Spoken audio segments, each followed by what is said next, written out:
Ẹ kú dédé àsìkò yìí. Mo kí gbogbo ọmọ Yorùbá tó ń wò mí jákèjádò àgbáńlá ayé. Mo kí yín pé ojú tẹ fi ń wò mí ò ní fọ́. Bẹ́ẹ̀ náà ni etí tẹ fi ń gbọ́ mi kò ní di láṣẹ Elédùmarè. Àwa báyìí náà ni a máa ṣe nǹkan làbí kò ní kọ́gun sọ̀dẹ̀ kó wà gbogbo wa. Ọ̀rọ̀ tí mo fẹ́ sọ̀rọ̀ lé lórí bí mo ṣe ń sọ̀rọ̀ báyìí ẹ jọ̀ọ́ gbogbo ẹ̀yin ọmọ Yorùbá ẹ máa bá mi share fídíò yìí. Yálà ẹ̀ ń wò mí lórí YouTube ni, yálà ẹ̀ ń wò mí lórí Facebook tàbí orí TikTok tàbí any social media tẹ́ bá ti ń wò mí, ẹ jọ̀ọ́ ẹ máa bá mi share rẹ̀. Bayo Black ni orúkọ tèmi. Ọ̀rọ̀ tí mo fẹ́ sọ ó dá lórí ọ̀rọ̀ Chief Sunday Igboho. Congratulations to Chief Dr. Sunday Igboho. Congratulations on the freedom. Èmi wá tún wá bá yín gbàdúrà total freedom torí pé Germany tẹ́ wà yẹn ìlú onílùú náà ṣe ni. Though you are a citizen there, torí pé àwọn orílẹ̀-èdè Germany wọ́n mọ pàtàkì yín, so wọ́n ti fún yín ní ìwé ìgbélùú. Bẹ́ẹ̀ ṣe wá ní Germany báyìí ẹ̀ ń sun ohun àsùndọ̀kàn, ẹ̀ ń sun ohun kẹ́ ẹ di ojú kan kẹ́ ẹ la ojú kan. Mo wá fọlá Germany mo wá fi bẹ lọ́n fún yín Chief Dr. Sunday Igboho pé kọ́lọ́n jẹ́ kẹ́ ẹ lè sun ohun àsùndọ̀kàn bẹ́ẹ̀ lórílẹ̀‐èdè Nàìjíríà yìí, kọ́lọ́n jẹ́ kẹ́ ẹ lè sun ohun àsùndíjú bẹ́ẹ̀ tí ó ní sí nǹkan tó máa ṣẹlẹ̀ sí yín, tí ó ní sí nǹkan tó máa ṣẹlẹ̀ sí family yín, tí ó ní sí nǹkan tó máa ṣẹlẹ̀ sí followers yín, tí ó ní sí nǹkan tó máa ṣẹlẹ̀ sáwọn ọmọ Yorùbá tẹ́ẹ̀dẹ̀ máa sun ohun àsùndíjú báyìí tí nǹkan kan ò dẹ̀ ní ṣẹlẹ̀. Àlàáfíà tó wà nílẹ̀ Germany Ọlọ́run á bá wa restore ẹ̀ sílẹ̀ Yorùbá lágbára Ọlọ́run. Kí wá ní kókó ọ̀rọ̀ mi tí mo wá fẹ́ sọ? Bayo Black mo ti dé kowé mo ti dé mo fẹ́ sọ̀kù ọ̀rọ̀. Ibo ni òkú ọ̀rọ̀ mi fẹ́ lọ lọ́jọ́ tòní? Bí wọ́n ṣe free Chief Sunday Igboho tí Chief Sunday Igboho gba Germany lọ tó dẹ̀ ṣe fídíò tó dúpẹ́ lọ́wọ́ àwọn èèyàn, àwọn tó dúró tì wọ́n, àwọn olólùfẹ́ wọn, àwọn tí wọ́n rí, àwọn tó ṣojú tó ṣara. Wọ́n dúpẹ́ lórí bàbá wa Professor Banji Akintoye, wọ́n dúpẹ́ lọ́wọ́ bàbá wa Professor Wọlé Ṣóyínká, wọ́n dúpẹ́ lọ́wọ́ former president Olúṣẹ́gun Ọbásanjọ́, wọ́n dúpẹ́ lọ́wọ́ ọba Olúgbọ́n àti bẹ́ẹ̀ lọ.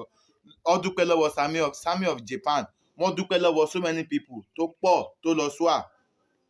Ìgbà tí bàbá yìí wá balẹ̀ sórílẹ̀-èdè Germany, bàbá yìí wá assure àwọn ọmọ Yorùbá wípé àwọn promise wa pé lórí nǹkan táwọn dúró lé lórí pé ìyà ò ní jẹ ìran Yorùbá, Fúlàní darandaran kan kò ní wá máa fẹ́ràn jẹ oko ilẹ̀ Yorùbá, kò ní wá máa sọ àgbẹ̀ ilẹ̀ Yorùbá di àgbẹ̀ onígbèsè, kò ní wá máa fi màálù ẹ̀ boko ilẹ̀ Yorùbá jẹ́. Bàbá yìí sì lérí pé àwọn máa ṣàrògbà apá wọn láti rí i pé ilẹ̀ Yorùbá wà nílẹ̀ alálàáfíà. Ẹ̀yin kọ́ndẹ́tù wá ń jáde ẹ wá lórí láyàláyà oníwọ̀ Truth TV, Light TV ní TV ẹ o. Èmi ò mọ ẹni tó ní TV yìí o, bọ́ ẹni tó ní TV yìí kò nífẹ̀ẹ́ ilẹ̀ Yorùbá o. Tó o bá nífẹ̀ẹ́ ilẹ̀ Yorùbá, ìgbésẹ̀ tí Chief Sunday Igboho gbé wá mọ pàtàkì ìgbésẹ̀ yẹn.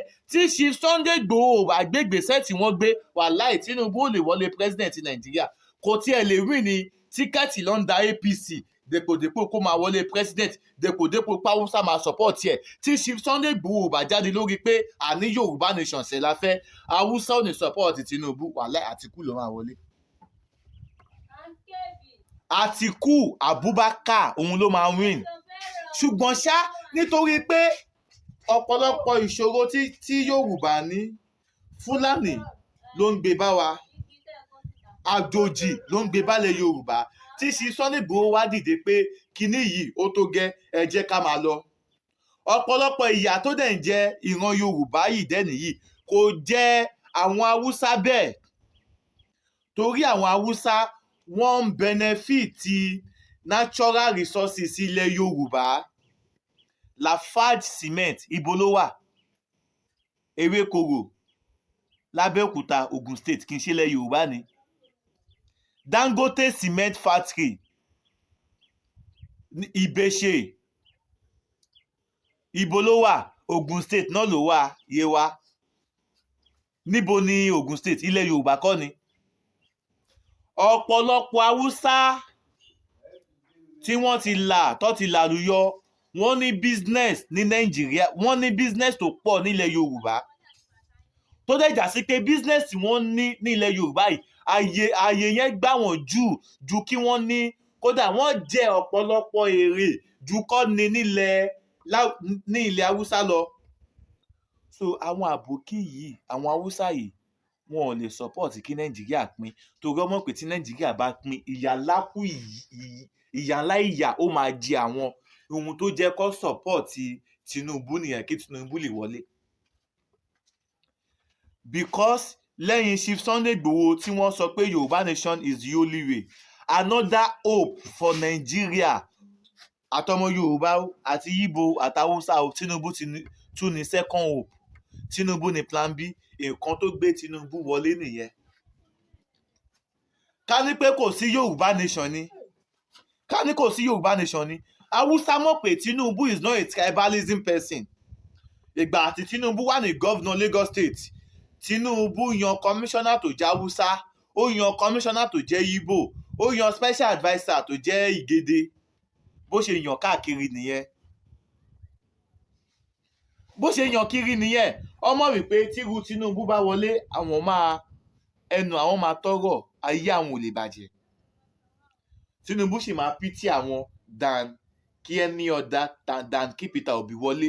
Ó dẹ̀ mọ̀ wípé táwọn bá support Àtíkù, ọmọ pé àwọn ọmọ Yorùbá tó sọ pé wọ́n fẹ́ gba Yorùbá nation yìí wọn ò ní support àwọn, torí kí Nàìjíríà bá remain as one làwùsá ṣe dìbò fún Tinubu, torí Chief Sunday Igboho, ìlàkàkà Chief Sunday Igboho lórí kí yàtọ̀ ń jẹ́ ìran Yorùbá kó dópin ló jẹ́ káwùsá dìbò fún Tinubu o. Torí ọmọ wípé tá bá pín kò lè pí àwọn, ọ̀rọ̀ àfẹ́ ká pín ló jẹ́ kó endorse Tinubu. Ìtò fi wá yẹ káwọn ọmọ Yorùbá ká wá gbárùkùtù ti Chief Sunday Igboho àti Aṣíwájú Bọ́lá Ahmed Tinubu, ká wá ìrẹ́pọ̀ sáwọn méjèèjì láàrin, kó lè gbé ilẹ̀ Yorùbá lọ síwájú, kó lè gbé Nàìjíríà ga. Ìṣe là ń bú Sunday Igboho, ìṣe làwọn kan ń bú Tinubu, àwọn kan á sásábẹ Sunday Igboho. Lẹ́yìn tẹ́ ẹ̀ láìkì Sunday Igboho, lẹ́yìn tẹ́ ẹ̀ nífẹ̀ẹ́ Sunday Igboho, ẹ̀ máa bú Tinubu, ẹ̀ máa fi orúkọ Sunday Igboho ẹ̀ máa fi bú Tinubu. Ìgbà wo ni Tinubu di president? Ṣé bí Tinubu ṣe bá Nàìjíríà rè? Ẹ wòye tí Tinubu bá epo kó tó wọlé ká tó dìbò fún, ẹ wòye tá ń ta epo báyìí. Ṣé kò yẹ kó ti clear pé ẹ yẹ ká ọmọ Yorùbá yẹ ká fìmọ̀ ṣọ̀kan? Tá a bá fìmọ̀ ṣọ̀kan, wàláhì a máa jára wa gbà lọ́wọ́ ìjọba amúnisìn. Ìtò fi wá yẹ kẹ́ wá jẹ́ ká fìmọ̀ ṣọ̀kan, ká tẹ̀lé ẹni tó lè gbà wá lẹ̀, ká tẹ̀lé Chief Dr. Sunday Igboho ṣá. Ẹni tó ní Truth TV yìí ó wá ń bọ́ta, ó wá ń pè Chief Sunday Igboho ní ẹnu jáwáyà. Ṣé ọmọ Yorùbá ni ẹ ṣá? Tó o bá jẹ́ ọmọ Yorùbá ò bẹ̀rù Ọlọ́run o, ò dẹ̀ bẹ̀rù àtúbọ̀tán. Wàláhì tàláhì. Tó bá jẹ́ tòótọ́, ó wá ń sọ pé Sunday Igboho fẹ́ bàjọba Tinubu jẹ́. How dare you? Tí Sunday Igboho bá fẹ́ bàjọba Tinubu jẹ́, Tinubu ò lè wọlé. Kí Sunday Igboho kó endorse Àtíkù àbí kó endorse Peter Obi, wàláhì Tinubu ò lè wọlé. Instead of Sunday Igboho to endorse Àtíkù àbí Peter Obi, Sunday Igboho fẹ́ fi ọwọ́ lẹ́rán. Wọ́n ń bẹ lọ́run fún ilẹ̀ Yorùbá pé Ọlọ́run, ilẹ̀ Yorùbá gbọ́dọ̀ dá, ilẹ̀ Yorùbá gbọ́dọ̀ dá. Ìwọ kan wá lọ dúró sí kọ́nà, ó wá fẹ́ máa ba iṣẹ́ Chief Sunday Igboho jẹ́, Ọlọ́run máa ba titi ẹ jẹ́ ni o. Àyàfi tó bá jáwọ́ ní ìta rawọ́ bọ́ yìí. Tẹ́ ẹ bá mọ̀ pé ẹ fẹ́ kálàáfíà ìjọba nílẹ̀ Yorùbá, ẹ̀yin fẹ́ dá wàhálà lẹ̀ nílẹ̀ Yorùbá ni, ẹ fẹ́ kí Tinubu rí mú mí, ẹ fẹ́ jẹ́ kí Tinubu lo agbára láti fìyà jẹ Sunday Igboho, ẹ fẹ́ sọ méjèèjì di ọ̀tá ara wọn, ẹ fẹ́ jẹ́ kí Sunday Igboho náà kó lágbára tó ní lórí pé ó dàbẹ̀ ní pé Tinubu yìí kò fẹ́ràn ilẹ̀ Yorùbá, ẹ jẹ́ kí èmi náà, ẹ jẹ́ kí n ṣú ẹ̀ pẹ́pẹ́. Tó bá jẹ́ pé orí nǹkan tẹ́yìn wá nìyẹn, tá a bá gbá research, tá a bá padà mọ ìwọ tó ní Truth TV, àwọn ọmọ Yorùbá máa fi mú ẹ dánrin. A máa wọ́ ẹ làkàlàkàlàkàlàkàlàkàlàkàlàkàlàkàlàkàlàkà. Wo bí a máa ṣe ìdí ẹ bàlàbàlà, yálà ojọ́kùnrin yálà ojóbìnrin, Ọlọ́run á tú ẹ láṣìírí. wo nǹkan tó kọ́mẹ́ǹtì wo o lọ kọ́ ti fídíò ṣe Sunday Igboho níbi tí wọ́n ti ń ṣe appreciation tó ti ń fẹ̀mí ìmoore hàn fáwọn tí wọ́n dúró tì wọ́n, fáwọn tó jẹ́ kí ìjọba Benin Republic kí wọ́n fún wọn ní independent, kó fún wọn lómìnira. Ọ̀pọ̀lọpọ̀ ọmọ Yorùbá ó deny Chief Sunday Igboho mà ní. Ṣé gbàgbé ni ẹni tó ní Truth TV yìí ṣe bọ́mọ Yorùbá ni, ṣé òun náà deny Sunday Igboho? Ṣé òun náà ṣé kò bójú Chief Sunday Igboho jẹ́? Ṣé òun náà ṣé kò purọ́ mọ́ Chief Sunday Igboho? Nǹkan tí Chief Sunday Igboho ṣé kò parọ́ ẹ̀mọ́ wọn? Aṣáàrí gbogbo nǹkan tó ń post látẹ̀yìnwá, ṣáàrí nǹkan tó ń post ni, ṣe bá rí nǹkan tó ń post. Báyọ̀ Black lórúkọ tèmi, èmi lọmọ ikú tí kò gbọdọ̀ pa, ọmọ àrùn táwọn gbọdọ̀ ṣe. Ẹ káàbọ̀ sí ìkànnì Orílómọ́sìn. Fáfàní tẹ́ bá ṣe wò mí fúngbà àkọ́kọ́, ẹ jọ̀ọ́ ẹ bá mi subscribe sí ìkànnì yìí Orílómọ́sìn. Ibi ìbàyìí náà ni a ti ń ṣe àwọn ètò lọ́lọ́kan òjọ̀kan lórí bí ilẹ̀ Yorùbá ṣe ń lọ síwájú, lórí bí àlàáfíà àti ìrẹ́pọ̀ àti àṣà àti ìṣe ilẹ̀ Yorùbá bó ṣe máa ṣe di ìlú mọ̀ọ́ká. Orí Báyọ̀ Black lẹ ti máa gbọ́, so ẹ bá mi subscribe síbẹ̀. Àní ojú ò gbọdọ̀ ti Chief Sunday Igboho sẹ́, bàbá yẹn ṣe wàhálà, bàbá yẹn ṣe ìlàkàkà lórí kí àlàáfíà kó lè jọba ní ilẹ̀ Yorùbá.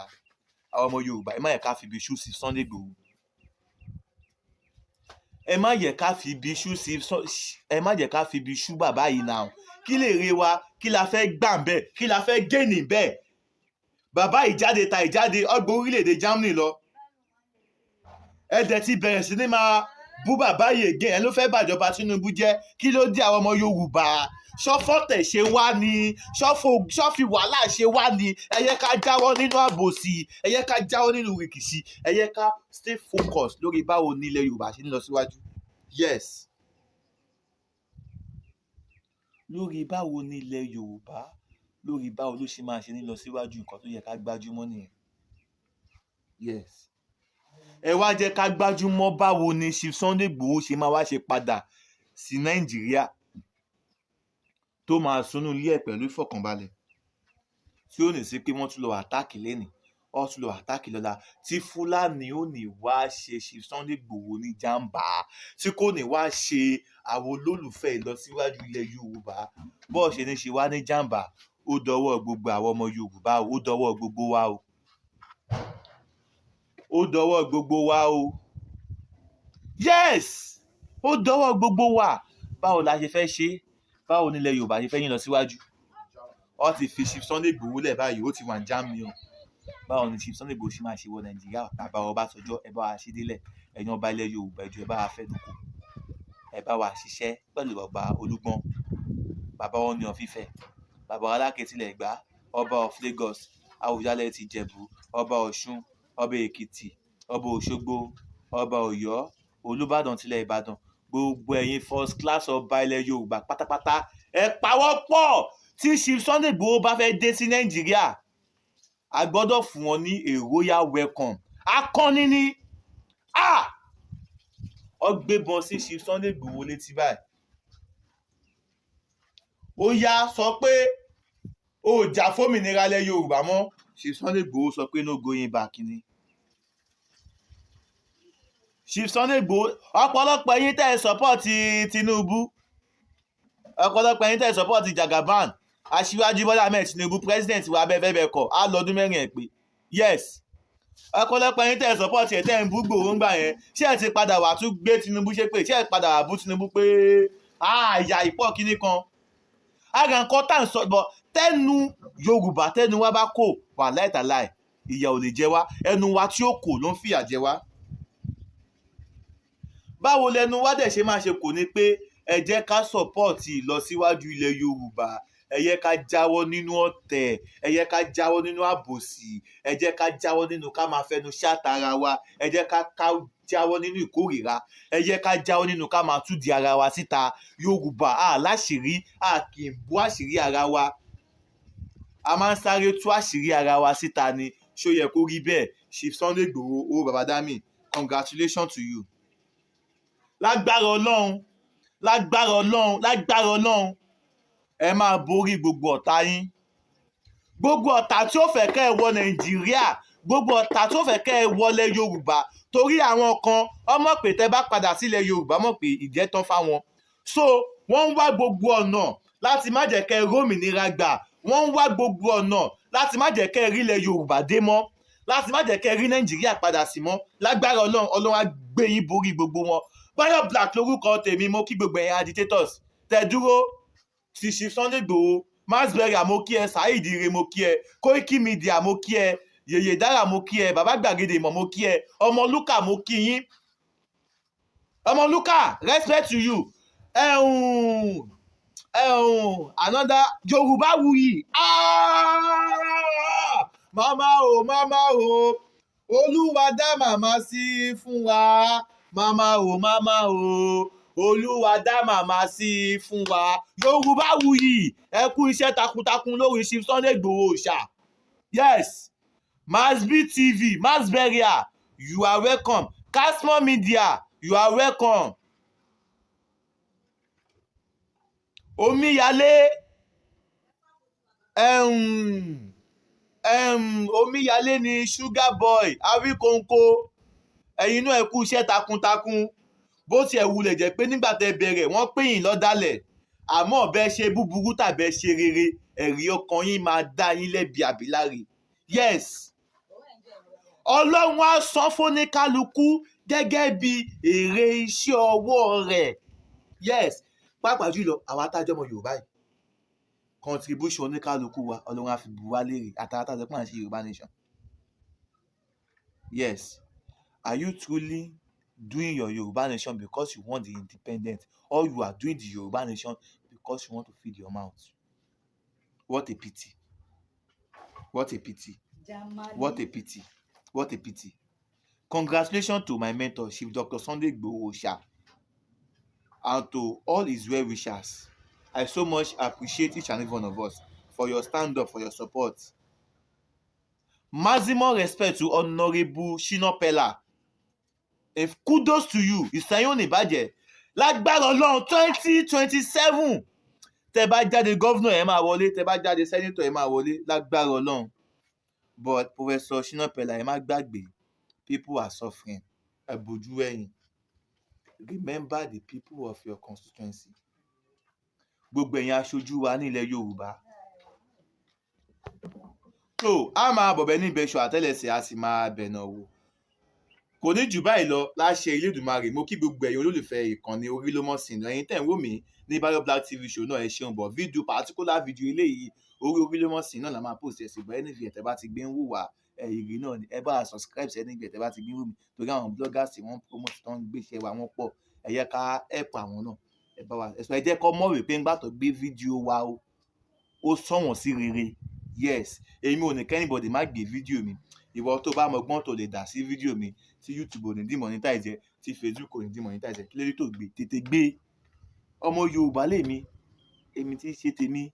I am a peace ambassador. I have do my own. It's left to you guys. Chief Sunday Igboho, respect to you. A máa bọ̀bẹ̀ ní ìbẹ̀ṣọ àtẹ́lẹsẹ̀, a sì máa bẹ̀rẹ̀ wò. Gbogbo ẹni bá ní àmàbọ̀ òun náà là ní ìdè bá láṣẹ Elédùmarè. Ó do oníkọ̀kìtìbò, gbogbo ẹni bá gobi wò mí, wọ́n á kọ̀kìtìbò Olúwa ẹ̀ náà ni láṣẹ Elédùmarè. Àmọ́ gbogbo ẹni bá fẹ́re fún mi, èrè lọ́tùn, èrè lósì, bó ṣe máa jẹ́ nìyẹn. Ibi tẹ̀ tí wàá gbé owó tẹ̀ fi ń ra dátà tẹ̀ fi ń wò mí, àgbà náà ò ní wọbẹ̀ o. Ire o.